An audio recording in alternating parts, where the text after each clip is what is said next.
Why did a room full of billionaires and cutthroat executives suddenly stand to their feet? For a waitress? The woman holding the champagne tray wasn't just a server.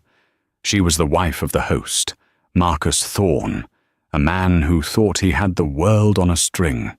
He forced her to serve his guests as a cruel game, a way to prove his power. But he made one mistake. He didn't just underestimate his wife, he had no idea who she truly was. And by the end of the night, one word from her would bring his entire empire crashing to the ground. The penthouse glittered. A sterile cage of glass and steel perched high above Boston's Back Bay. Below, the city lights blurred into a river of diamonds. But up here, the only light that mattered was the cold, blue-white glare of modern chandeliers. This was Marcus Thorne's world, and tonight he was its king. The party was a monument to his ego. It was a celebration for a deal not yet closed, a victory lap not yet earned. Marcus, a partner at Apex Capital, was on the verge of a legendary hostile takeover, and he had gathered the city's financial elite to bear witness. His wife, Serafina, stood by the onyx-topped bar, her reflection staring back at her from a polished chrome wine fridge. "You're sure you don't want me to call the agency, Marcus?" she had asked 2 hours earlier, her voice a low, steady murmur. "The Fitzgeralds are coming. Harrison Cole is coming. It's too many for just us." Marcus had laughed, a short, barking sound that never reached his eyes. He was knotting a silver-grey tie, his gaze fixed on his own reflection in the bedroom's floor-to-ceiling mirror. "Nonsense, Sarah. It's more intimate this way, more personal. They'll appreciate the homey touch." The lie hung in the air between them, thick and suffocating. This wasn't about intimacy. It was about power. It was a test, another one in a long, cold series. For 2 years, Serafina had been Mrs. Marcus Thorne. For 2 years, she had played the part of the quiet, beautiful, and slightly dim-witted woman he had supposedly saved from a life of obscurity. He loved to tell the story of how he found her working as a simple archivist at the city library. A mouse he had transformed into a princess. The truth was, he hadn't transformed her. He had merely trapped her. "Now the black dress," he'd said, gesturing to the simple, sleeveless sheath hanging on the wardrobe. "Not the Chanel, the plain one. We don't want you to look like you're trying too hard. Just simple, elegant, serviceable." Serviceable. The word was a slap. Now she stood by the bar, a heavy silver tray in her hand. The first guests were arriving, a wave of expensive perfume, booming laughter, and the sharp metallic scent of ambition. "Marcus, darling," a woman named Cynthia Davies trilled, air-kissing him. Her eyes, sharp as glass shards, swept over Serafina. And, "Oh, Sarah, you look lovely. But where's the staff?" Marcus wrapped an arm around Serafina's waist, his fingers digging into her hip in a gesture that looked like affection, but felt like a vice. "Sarah insisted on handling things herself tonight. She's a natural hostess, aren't you, darling?" He smiled, and Serafina smiled back, a perfect, empty gesture she had mastered. "Of course. Can I get you a glass of champagne, Cynthia?" For the next hour, she moved through the throng. She served flutes of Dom Perignon. She offered bacon-wrapped scallops. She smiled as Marcus's colleagues looked through her, their eyes gliding past her as if she were part of the furniture. She was the ghost at their feast. Marcus was holding court by the massive windows, his voice rising in triumph. "It's a done deal, Harrison. I'm telling you. The old man, Dubois. He doesn't know what hit him. We've got the votes. The board is ours." Harrison Cole, the firm's senior partner and a man who looked perpetually worried, adjusted his glasses. "I don't know, Marcus. This Dubois Maritime is old world. They're built like a fortress, And their primary shareholder, this RG Holdings, nobody knows who they are. They're a ghost. If they back Dubois, we're finished. They're a silent fund, Harry. A lazy, old money trust in Switzerland. They'll follow the path of least resistance. They'll follow the money, Marcus dismissed, taking another drink. And I'm offering them a river of it. Serafina paused, her hand steady, as she offered a drink to a junior analyst. RG Holdings. A cold knot tightened in her stomach. A guest bumped into her, sloshing champagne onto her hand. "Watch it," he muttered, not even looking at her. "My apologies," Serafina said, her voice impossibly calm. She retreated to the kitchen to fetch more napkins, her hands shaking almost imperceptibly. She leaned against the cold, stainless steel counter, closing her eyes for just a second. RG Holdings. He couldn't possibly know. It wasn't possible. Marcus strode into the kitchen, his face flushed with alcohol and victory. He didn't see her at first, grabbing another bottle from the fridge. "Sarah, stop hiding. Caldwell needs another scotch." He saw her then, her stillness, her composure. It enraged him. He wanted her to look flustered, to look humbled. "What's wrong with you tonight?" he snapped, his voice a low growl. "You look pathetic. I thought this would be amusing, watching you serve my friends. But it's just sad. You're a girl I picked up from a library, Sarah. A piece of decoration. Now put a damn smile on your face and get back out there. You're embarrassing me." Serafina looked at him. The man she thought she had loved was gone, replaced by this cruel, hollow stranger. Or perhaps this was who he always was, and she had simply been too desperate for a normal life to see it. "Yes, Marcus," she said, her voice like silk. "Whatever you say." She picked up her tray, but as she turned, he grabbed her wrist. "And remember," he whispered, his voice laced with venom, "without me, you're nothing. You're just a quiet little mouse. Don't you ever forget it." She looked down at his hand on her wrist, at the heavy gold watch he wore, a Patek Philippe, a gift she had given him. Then she looked back up at his face. "I won't," she said. And as she walked back into the roaring heart of the party, Serafina knew one thing with chilling certainty. The night was far from over. And he was right. She wouldn't forget. Serafina Hayes didn't exist until she was 24 years old. Before that, she was Serafina Rousseau, the sole heir to Rousseau Global, a Swiss-based private holding company with a portfolio so vast and discreet it was referred to in financial circles as the Ghost. They didn't build things. They owned things. Shipping lines, pharmaceutical patents, rare earth mines, and ironically, several of the world's most prominent banking institutions. Her parents, Jean-Pierre and Alistair Rousseau, had been brilliant, loving, and pathologically private. They raised her not in a palace, but in a quiet, sprawling estate outside Geneva, surrounded by books, tutors, and lessons in economics, languages, and art history. They taught her that her name was a responsibility, not a privilege. "The loudest man in the room, chérie," her father always said, "is the weakest." When she was 23, they were killed. A private plane crash in the Alps. The world's media reported the tragedy of the reclusive billionaire and his wife. Serafina, left alone with an empire she never asked for, fractured. For a year, she let the board of directors, led by her father's oldest friend, Genevieve Martin, run the company. Serafina simply vanished. She couldn't breathe under the weight of the Rousseau name.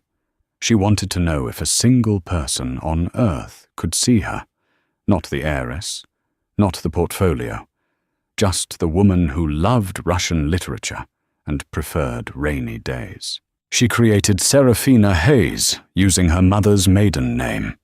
She moved to Boston, a city where she knew no one. She enrolled in a master's program for archival and library sciences, a personal passion. She got a small apartment in Beacon Hill and a job at the Boston Public Library, losing herself in the quiet, dusty scent of old paper and forgotten histories. For the first time in her life, she was normal. She was happy. And then Marcus Thorne walked in. He was a donor, chairing a fundraiser. He wasn't like the European men she'd grown up with, all polish and no spine. Marcus was raw, American ambition. He had a brash energy that fascinated her. He saw her, really saw her, or so she thought. He didn't talk about money. He talked about building, about winning. He was charmed by her quiet intelligence, her lack of artifice. She was charmed by his attention. He was the first man who wanted Serafina Hayes. The romance was a whirlwind. He was attentive, generous and protective. He loved that she was unimpressed by his world, not realizing she had been raised in a world that dwarfed his. She fell in love. And in her desire to keep this one, real thing for herself, she kept her secret. She told him her parents had passed away, that she was alone, that the small trust fund she lived on was modest. He'd found her. He'd saved her from a lonely life. The wedding was small and private, she insisted. And then, almost immediately, the change began. The man who loved her quiet nature now called her boring. The man who praised her intelligence now belittled her. His protection became control. He insisted she quit her pointless job.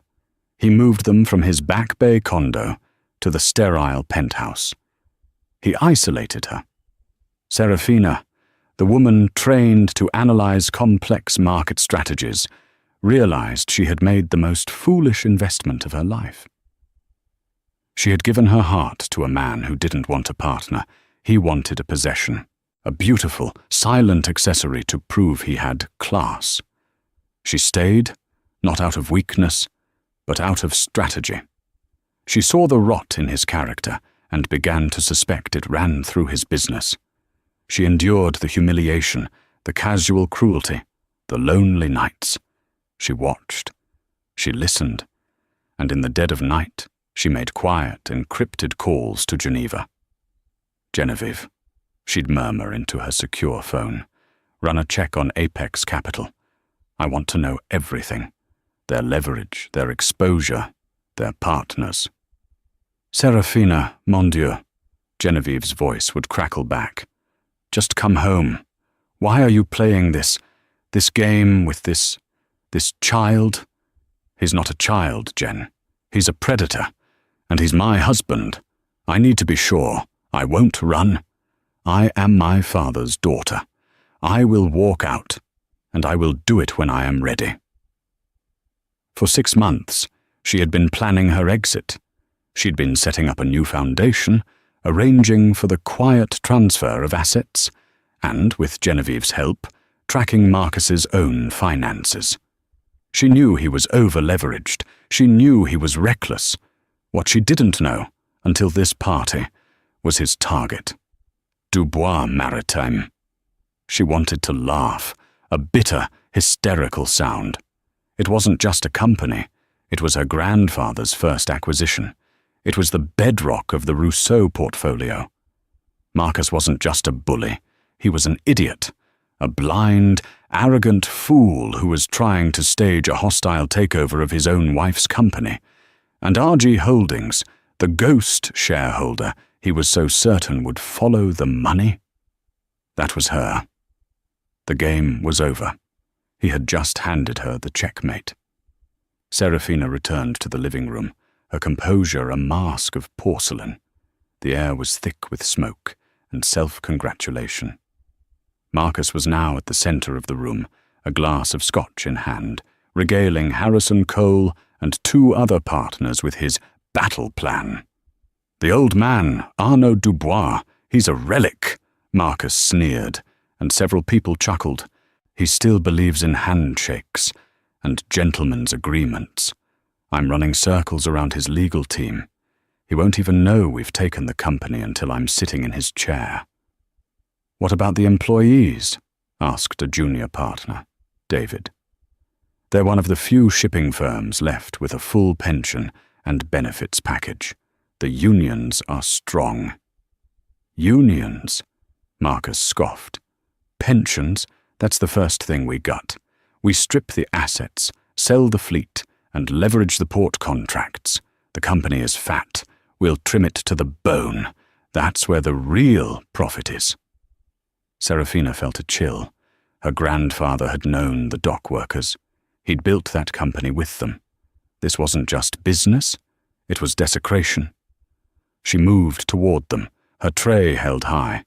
"Mr. Cole, more champagne?" Harrison Cole, his eyes fixed on Marcus, waved her away dismissively. "Not now, dear." Dear. She was a piece of furniture. Marcus saw her, and his eyes narrowed. He wanted her gone. He wanted to be the only star in the sky. He smiled a cruel, thin smile. "Sarah, darling, you've been working so hard, but you missed a spot." He pointed to the floor near his feet. A guest had dropped an olive. The room didn't go silent, but a few conversations tapered off. The partners, Cole, David, the others, looked away, a flicker of embarrassment in their eyes. But no one spoke. No one challenged the king. "Pick it up, darling," Marcus said, his voice soft, almost loving. But his eyes were pure steel. It was a loyalty test, a public execution of her dignity. Serafina looked at the olive on the polished marble floor. She looked at Marcus's $3,000 Italian leather shoe, inches away from it. She saw the smirks on the faces of his rivals, the pity in the eyes of their wives. This was the moment, the final, clarifying humiliation. The man who swore to protect her was asking her to kneel. "Sarah," he warned, his smile tightening. She set the silver tray down on a nearby table with a quiet, definitive click. The room was silent now. "No," she said. Her voice wasn't loud, but it cut through the jazz music like a razor. Marcus's face flushed a dark, ugly red. "What did you say?" I said, "No, I won't be picking that up." She turned, not to the kitchen, but to the hallway that led to their private wing. "Serafina!" Marcus hissed, his voice a whip crack. "Don't you dare walk away from me. You're making a scene." "No, Marcus," she said, pausing in the hallway's arch. She looked back at him, at the room full of powerful people who were now staring, transfixed. "You already made the scene. I'm just ending the play." She walked away, her back straight, every step a hammer blow against the life she had been living. She heard Marcus hiss, "Get back here!" But she didn't slow down. She entered her study, the one room he never entered, calling it her mouse hole. It was sleek, modern, and held only a desk, a chair, and a state-of-the-art, fully encrypted communications array linked directly to Geneva. She sat down and pressed a single button. A second later, a voice answered. "Genevieve." "It's me," Serafina said, her voice shaking, not with fear, but with a cold, liberating rage. "The time is now, Jen. I'm done." "Thank God," Genevieve breathed. "What do you need?" "I want you to liquidate our entire position in Apex Capital. All of it. I don't care about the price. I want it sold." There was a sharp intake of breath on the other end. Russo Global held a 15% silent stake in Marcus's firm, an investment made long before Serafina ever met him. It was an anchor of their stability. "Sarah, that's over $1 billion. Dumping it at once will crash their stock. It will destroy them." "I know," Serafina said. "That's the point. The Zurich exchange opens in, 30 minutes. Do it. Consider it done. What else? Get me Arnaud Dubois. Now, I don't care where he is. I need to speak to him. He's in Boston, Sarah. He flew in for an emergency board meeting tomorrow, because of your husband." Serafina smiled, a cold, sharp expression. "I know. Get him on the line. And then find me a car, a real one. I'm leaving." She hung up, stood, and walked into her adjoining dressing room. She ignored the simple black dress crumpled on the floor. She pushed past the rows of clothing Marcus had bought her, the tasteful beige, the elegant greys. In the very back, sealed in a garment bag, was her own clothing. She unzipped it. Inside was a custom-made suit by a designer in Milan, a deep, powerful navy blue. The fabric was severe, the cut immaculate. It was the suit of a CEO, the suit of a Rousseau. She began to change. The mouse was done. The queen was ready. Back in the penthouse, the atmosphere had curdled. Serafina's exit had thrown a grenade into Marcus's perfectly curated evening. He was pacing by the window, a fresh scotch in hand, forcing a laugh. "Women, eh?" he said to Harrison Cole. "So emotional. She's probably having a migraine. She'll be fine." Cole wasn't smiling. "She's embarrassed you, Marcus. In front of everyone. In front of me." "She's embarrassed herself," Marcus snapped. "She's a librarian, Harry. She's not built for this kind of pressure. Forget her. Let's talk about the Dubois vote. We need to be unified when we—" The chrome-plated elevator doors at the end of the hall dinged. A hush fell over the room. This was not a guest elevator. It was the private car, and the only other person with a key for it was the one Marcus had been waiting for all night. The one he'd been simultaneously bragging about and dreading. The doors slid open. The butler, the one staff member Serafina had insisted on retaining, an old family friend from Geneva whom Marcus mistook for a simple employee, stepped forward. "Announcing Mr. Arnaud Dubois," the butler, Antoine, said, his voice clear and sharp. An older man, probably in his late 70s, stepped into the room. He was tall, thin as a rail, with a shock of white hair and a face that looked like it had been carved from granite. He wore a perfectly tailored three-piece suit that made every other man in the room look like a child. This was Arnaud Dubois, the relic, the dinosaur, the CEO of Dubois Maritime. Marcus's anger vanished, replaced by a slick, predatory charm. He strode forward, hand outstretched. "Arnaud, welcome, welcome. I'm Marcus Thorne. So glad you could finally make it. We were just toasting your legacy." Arnaud Dubois did not look at Marcus. He did not take his hand. His sharp blue eyes were scanning the room, a look of profound distaste on his face. "I am not here for your toasts, Mr. Thorne," Dubois said, his voice a gravelly French accent. "I am here because my board informed me you were hosting this. I came to tell you to your face. The answer is no. We will not be bought. We will not be gutted.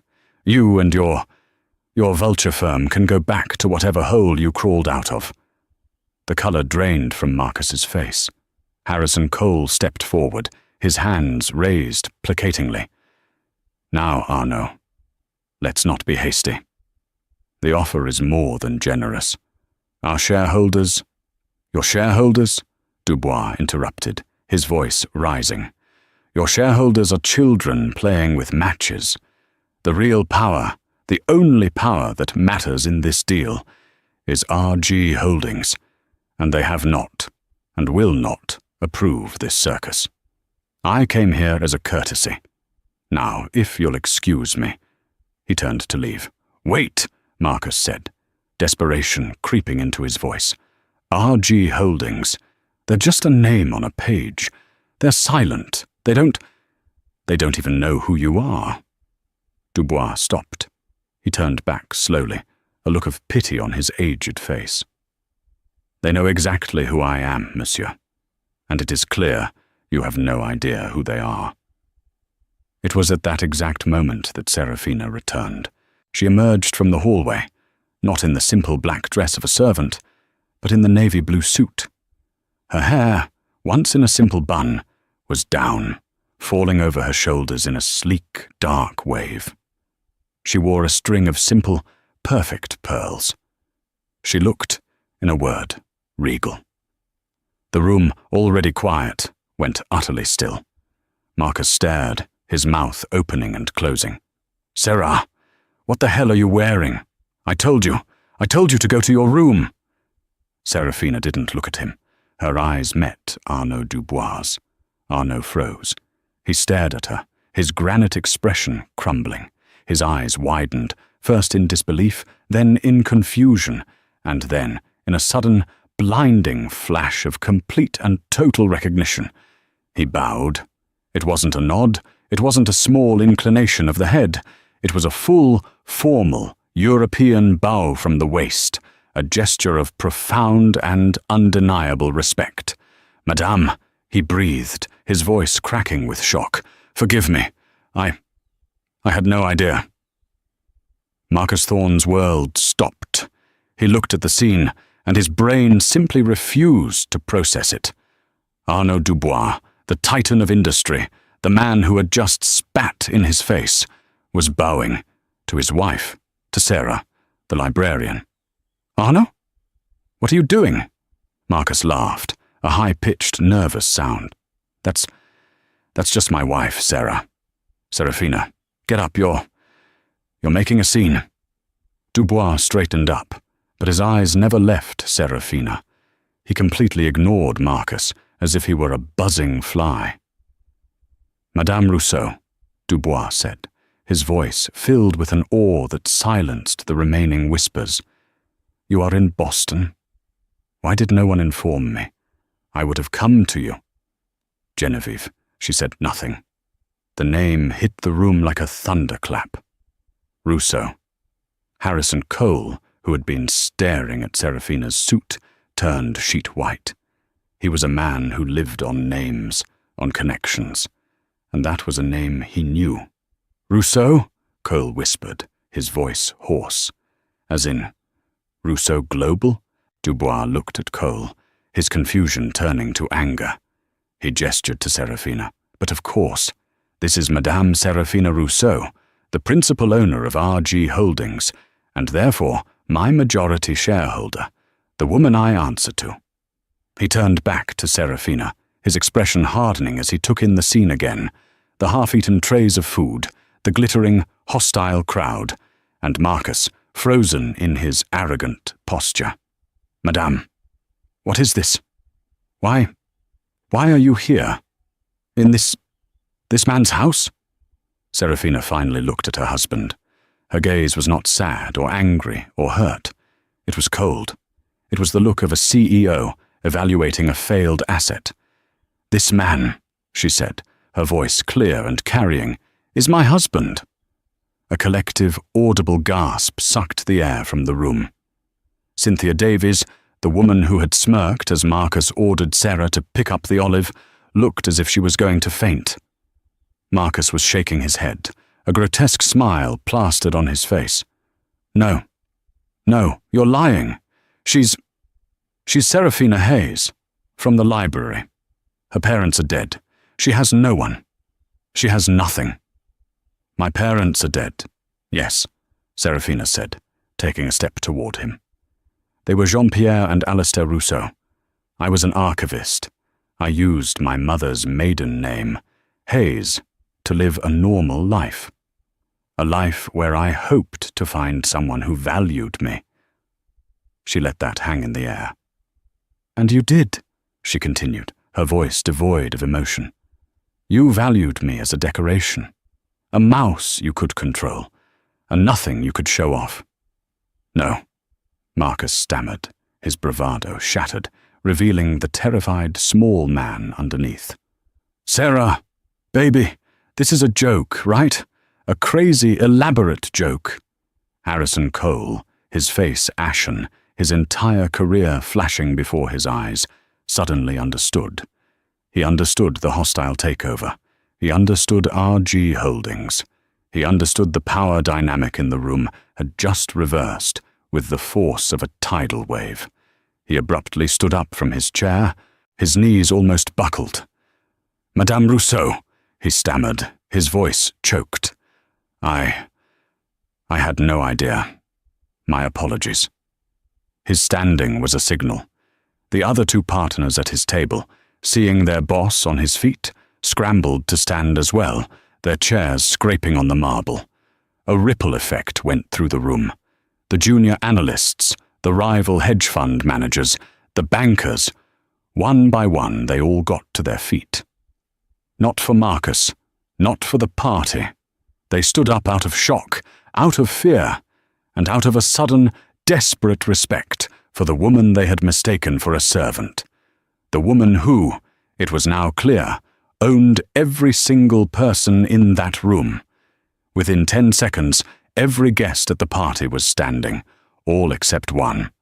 Marcus Thorne, who had collapsed into a chair, his face a mask of utter, catastrophic ruin. The wife he had humiliated, the woman he had ordered to serve drinks, was now the center of a silent, standing ovation, while he, the self-proclaimed king, had been reduced to nothing. Serafina looked around the room at the sea of pale, terrified faces. These were the masters of the universe, the sharks, the men who moved markets, and they were all standing at attention for her. "Please," she said, her voice quiet but firm, "sit down. You're making a scene." She used Marcus's own words, and they landed like a punch to his gut. Some of the guests sat, but most, including Harrison Cole, remained standing, too afraid to move. Serafina turned her attention back to Arnaud Dubois. "Arnaud, my sincerest apologies. My husband's business dealings were unknown to me until this evening." "Madame, you have nothing to apologize for," Arnaud said, his voice tight with fury as he glared at Marcus. This insult. It is handled," Serafina said. She then looked past him to Harrison Cole. "Mr. Cole," she said. He flinched, as if she had struck him. "Yes, Madame Rousseau?" "As I'm sure you're aware, Rousseau Global holds a 15% stake in your firm, Apex Capital." Cole nodded, sweating profusely. "Yes, one of our most valued partners." "Was," Serafina corrected him. "As of 30 minutes ago, when the Zurich exchange opened, RG Holdings initiated a full liquidation of our position. We are dumping all of it. Every last share." Cole's blood ran cold. He understood what that meant. A sell-off that large, without warning, wouldn't just hurt the stock. It would trigger a panic. It would be an extinction-level event. "But why?" he whispered. We're profitable. The Dubois deal." "The Dubois deal is dead," Serafina said. "You are not touching Dubois Maritime. That is my family's legacy, and you will not strip it for parts. My husband's actions tonight, his incompetence in targeting my own assets, and his behavior have proven to me that Apex Capital is a profoundly unstable and rotten investment." My God," Cole stammered, pulling out his phone. It'll bankrupt us. The leverage. We'll be margin called by morning. Marcus, what did you do?" Marcus was just staring, mute. His empire was evaporating in real time. "And Marcus," Serafina said, turning to him. He looked up, his eyes hollow. "You called me a mouse," she said softly. "You said I was nothing without you. But the truth, Marcus, is that you were only something because I allowed it. The only reason your firm has stayed afloat for the last year, through all your reckless risks, is because my stake, the stake you never knew about, was anchoring your credit. That anchor is now gone. Sarah, please," he whispered, finally getting to his feet. He reached for her. "We can fix this. I can fix this. It's just a misunderstanding." I love you." Serafina looked at his outstretched hand. "You don't love me, Marcus. You loved the idea of me. You loved having something you thought no one else could. But you never even knew what it was." Cynthia Davies, the woman who had smirked at her, suddenly rushed forward, a look of desperate panic on her face. "Madame Rousseau, my husband, Robert, he's at Apex too. He's a partner. He had nothing to do with this. He's always respected you." Serafina looked at her. "He stood by and watched my husband humiliate me. He said nothing. The loudest man in the room, Mrs. Davies, is the weakest. But sometimes, so is the most silent." She turned away, leaving the entire party to implode on itself. The room was already descending into chaos. Harrison Cole was screaming into his phone. David, the junior partner, was staring at Marcus with a look of pure, murderous hatred. The wives were grabbing their husbands, demanding to know what this meant if their money was gone. The party was over. The king was dead. Serafina looked around the room, her gaze sweeping over the sea of pale, terrified faces. These were the masters of the universe, the sharks, the men who moved markets and shattered companies with a single phone call, and they were all standing at attention for her, their expressions a grotesque mixture of fear, awe, and a fawning, desperate new respect. "Please," she said, her voice quiet but amplified by the stunned silence. "Sit down. You're making a scene." She used Marcus's own words, and they landed like a physical blow. He actually flinched, his body caving in on itself as he remained slumped in the chair. A few guests, the ones with no direct stake in Apex Capital, sank awkwardly back into their seats. But most, including Harrison Cole, remained standing, as if paralyzed. Cole's phone, held in a trembling hand, was already buzzing, the screen lighting up with frantic, cascading alerts from his trading desk. The Zurich exchange was open, and the bloodbath had begun. "Harrison," he croaked, not to his phone but to Marcus. "Harrison, what did you do?" I. Marcus was mute.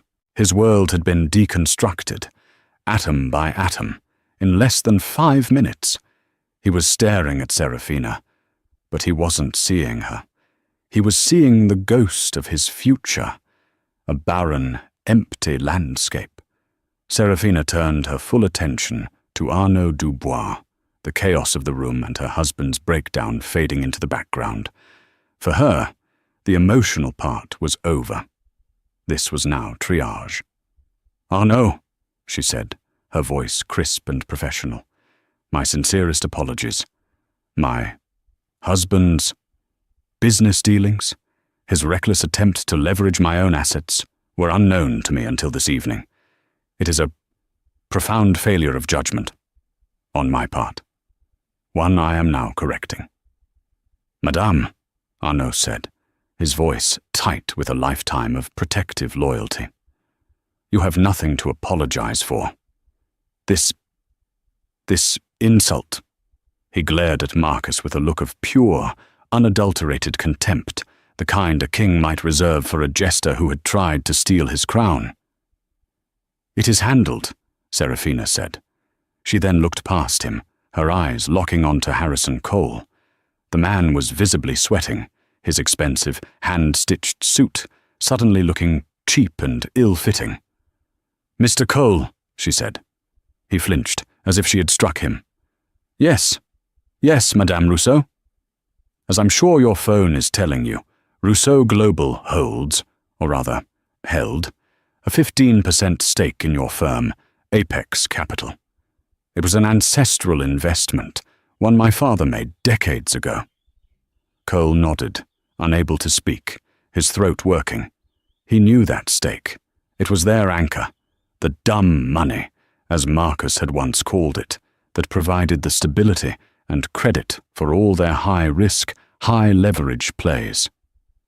I have just authorized a full, immediate and unconditional liquidation of that position, Serafina stated, her voice as flat and cold as the marble floor. As of 30 minutes ago, when the Zurich exchange opened, RG Holdings initiated a block sale of our entire holding. Every last share. We are out. Cole finally found his voice, a high-pitched, strangled sound. No, you can't.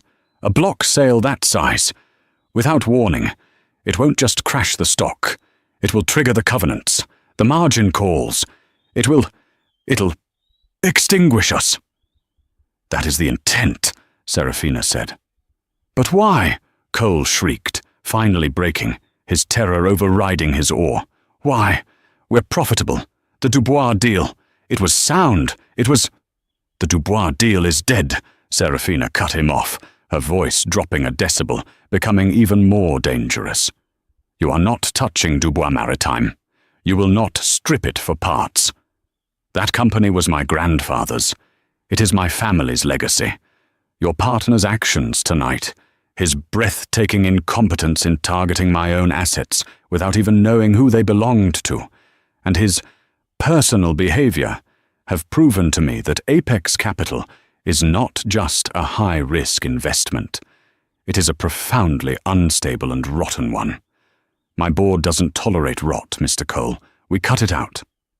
Cynthia Davies, the woman who had smirked at Serafina's humiliation, suddenly rushed forward, her face a mask of desperate panic.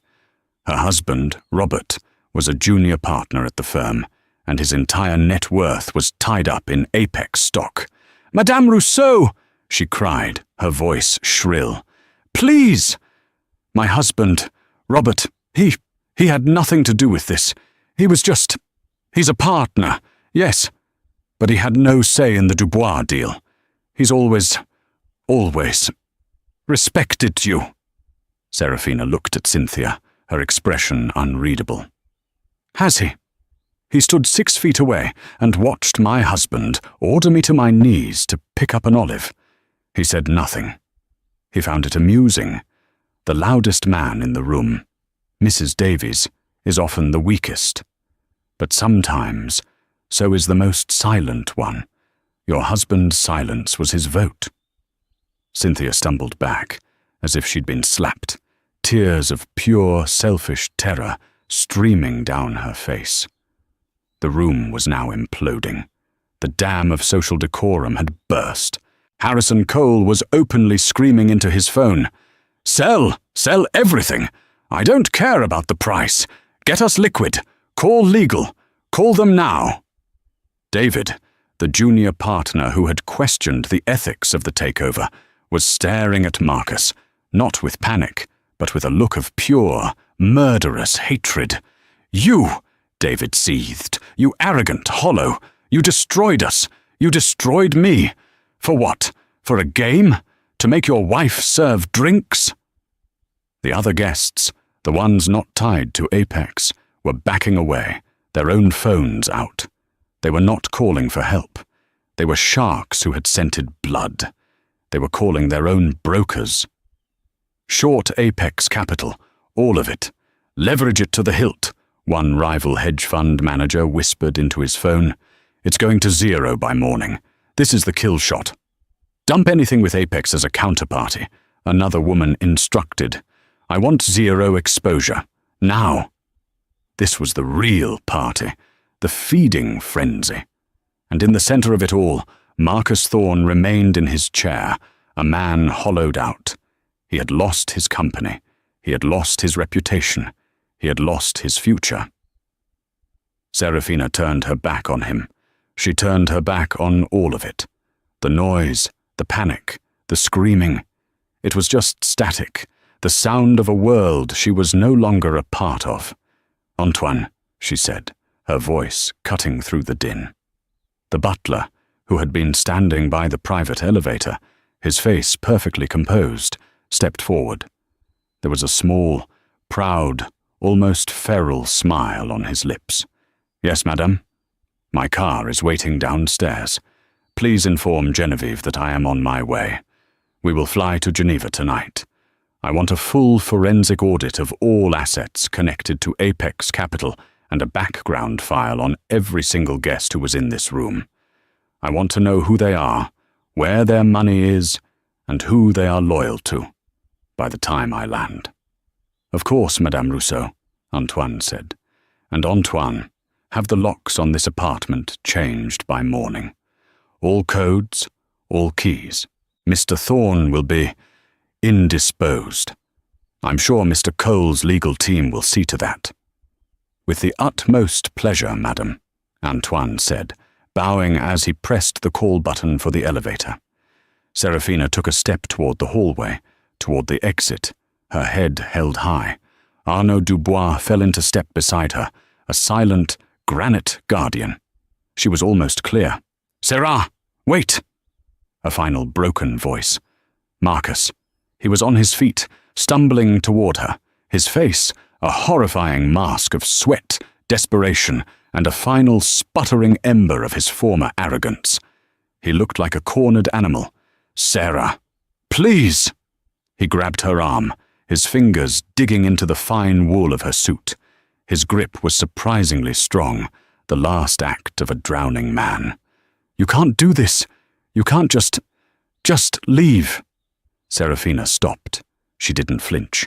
She simply looked down at his hand on her arm, his thick fingers, the heavy gold Patek Philippe watch she had bought him for their first anniversary. It looked ridiculous on him now, a prop on a failed stage. "You can't," he panted, his voice cracking, spittle forming at the corner of his mouth. We're married. The firm. Okay, the firm is gone. Fine, you won. But you can't just walk out." He was putting the pieces together, but in the wrong order. A new, grotesque realization was dawning on his face. The terror was being replaced by a twisted, desperate hope. "That's right," he whispered, a hysterical laugh bubbling in his throat. "We're married. My company is gone. But your company, your money, Rousseau Global. My God, Sarah. We're rich. We're billionaires." He tightened his grip, pulling her closer, his eyes wild. "You don't understand the law, Sarah. You're just a librarian. What's yours is mine. We're married. Half of all of this, it belongs to me. You can't cut me out. I'm your husband." He was screaming the last part, his voice echoing in the now silent room. Even the panicked phone calls had stopped. Everyone was watching this final, pathetic, horrifying act. Marcus Thorne, having lost his kingdom, was now claiming hers. Serafina looked at his hand on her arm. Then she looked back up at his desperate, ravaged face. She felt nothing. Not pity, not anger, not even a memory of love. It was like looking at a stranger, a badly written character in a play she was leaving. "Let go of my arm, Marcus," she said. It was not a request. He laughed, a sharp, barking sound. "No! Not until you understand. You're stuck with me, Sarah. You did this to me, and now you have to pay. You owe me. I made you. When I met you, you were nothing. A mousy, boring little bookworm in a cardigan. I gave you this life. I gave you this penthouse. I put those clothes on your back. You'd be nothing without me." Serafina slowly, deliberately, reached over with her free hand, and one by one, unpeeled his fingers from her arm. Her touch was as cold as iron. "You're right about one thing, Marcus," she said, her voice dangerously soft. "I was a librarian, a professional archivist. I am trained to read and understand documents. I am, in fact, an expert in the field." She took a step back, straightening her suit jacket. "Do you remember," she asked, "the week before our wedding, when you sat me down in your lawyer's office?" He stared at her, uncomprehending. "Your lawyers," she continued, "Mr. Henderson, the one with the terrible mustard-stained ties. He and his team presented me with a file. It was 83 pages long. It was titled Asset Protection Agreement. A prenuptial agreement. The colour drained from Marcus's face. The wild hope in his eyes flickered, replaced by a new, dawning, catastrophic horror. "You sat me down," Serafina went on, her voice a merciless, precise scalpel. "And you explained to me, in very small, simple words, as if I were a child, that this was just a formality. A smart business decision. You told me that your assets, your hard-earned millions, your stake in Apex, your future, they all needed to be protected. Protected from me." He was shaking his head, backing away. "No. No. You were so proud of it," she said, taking a step toward him. "You bragged to Harrison Cole that your lawyers had drafted the most vicious, ironclad prenup in the state of Massachusetts, one that states, in no uncertain terms, that what is mine remains mine, and what is yours remains yours. No exceptions, no community property, no claims ever on premarital assets or any income or growth derived from those assets." She stopped, letting the words hang in the air, letting him and everyone else in the room understand. "I didn't argue, did I, Marcus? I didn't even have my own lawyer read it. I just signed it. I signed it so fast you actually looked disappointed. You thought it was because I was naive, because I was so in love, because I was a dim-witted mouse who didn't understand finance." She leaned in, her voice dropping to a whisper that only he could hear. "You were right, Marcus. It is an ironclad agreement. Your lawyers did a magnificent job. You were so terrified that the poor little librarian would try to take your millions. You never for 1 second considered that the librarian was just signing the paper that protected her billions from you." His knees gave out. He didn't just collapse, he folded. He crumpled to the marble floor, a marionette whose strings had all been cut, his face a mask of utter, catastrophic ruin. He had not only lost, he had, with his own arrogance, authored his own complete and total destruction. "And as of, well, about 10 minutes ago, you no longer have any assets," she finished, her voice rising again, clear and cold for the whole room to hear. "Your stock is worthless. Your partnership is dissolved. This penthouse is leased in your name, and I imagine you won't be able to make the rent by the 1st of the month. You have exactly what you deserve. You have nothing." He looked up at her from the floor, his face wet with tears of rage and self-pity. You're a monster," he spat, his voice a hoarse whisper. A snake. You're just a mouse." It was his last, pathetic attempt at an insult, the only word he had left for her. Serafina looked down at the broken man at her feet. She felt a single, fleeting pang, not of pity, but of grief for the woman she had been, the woman who had desperately wanted to be normal, to be loved. That woman was gone now, and this man had killed her. She gave him a small, sad, cold smile. "No, Marcus. You were in a cage with a lion. You just mistook her for a house cat." She turned without another word and walked away. The room parted for her like the sea. Harrison Cole, Cynthia Davies, all the sharks and rivals. They didn't just move. They flattened themselves against the walls, terrified to even breathe the same air as her. She reached the elevator. Antoine was holding the door open. Arnaud Dubois entered, and she followed. As the polished chrome doors began to slide shut, Serafina looked out one last time. She saw Marcus Thorne, a desolate heap on the floor, alone in the center of his glittering, hollow world. She saw the guests, the masters, already back on their phones, vultures picking over the carcass of his life. The doors closed with a soft, final thud. The elevator descended, a silent, chrome and steel box, sinking smoothly through the heart of the building.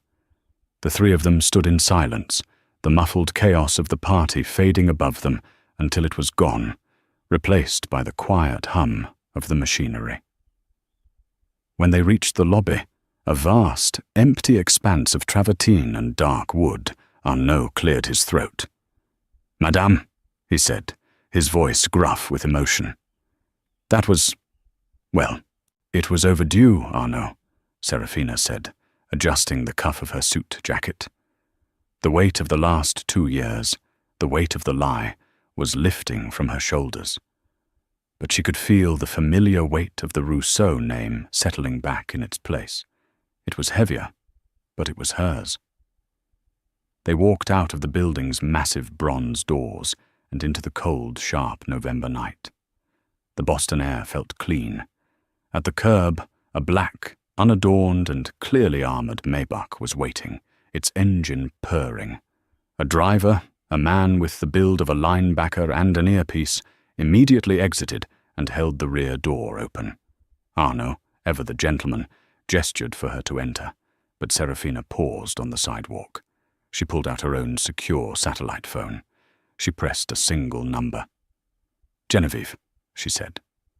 "Serafina," the voice on the other end crackled, warm and sharp. "It is done. The market is in freefall. Apex Capital will not exist by morning. Are you safe?"